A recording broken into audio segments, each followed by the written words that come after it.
Egunero da Euskaraz egiteko eguna, baina datorren asteazkenean egin ez ezik ospatu ere egingo dugu Euskaraz jakina. Santurtziko udalak Euskararen nazioarteko eguna ospatuko du abenduaren 3 eta 4.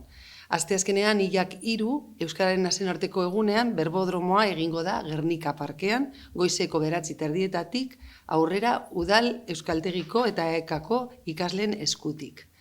Arratsaldean, gure herrian gustatzen zaigun bezala, euskal kantak entzungo dira gure kaletatik.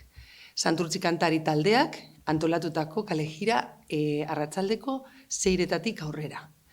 Hemendik eskerrak eman nahi dizkiot Santurtzi kantari elkarteari eta parte hartuko duten beste abesbatzi egun honetan parte hartzeagatik eta herrian euskara bultzatzeagatik.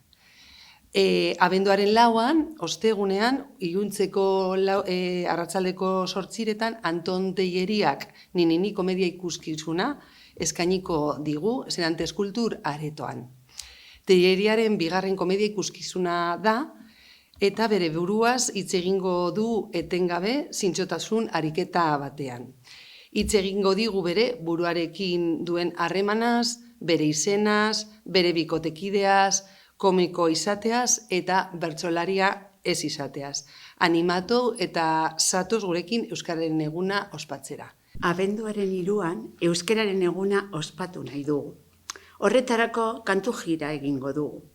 Abenduaren 3 6:00 udaletxearen aurrean geratuko gara. Ekitaldiari hasiera emateko. Parte hartzaileak honako hauek izango dira. Santurtzi kantari, Santurtziko txistulari banda, Bioz gaztea kantari, Lagun zaharrak, Maitia korala, Ahots zuriak, Koral San Jorge eta 12 albor. Musikariak Santurtziko txistulari banda, Pablo Labarrieta eta soinularia dela, Joseba Ibarra eta Galder Aretxinolaza txistulariak eta Emilio Dueñas atabalaria.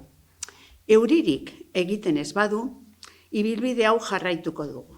Hasiko gara udaletxean eta joango gara Juan Jose Mendizabal plazara, hortik abiatuko gara Zuarri ingurutik abesteko, gero Oinezko kalean, Elizaren aurrean gutxi gora bera, Txitxarrara abiatuko gara eta Toki tabernaren ingurutik abestuko ditugu azkenengo abestiak.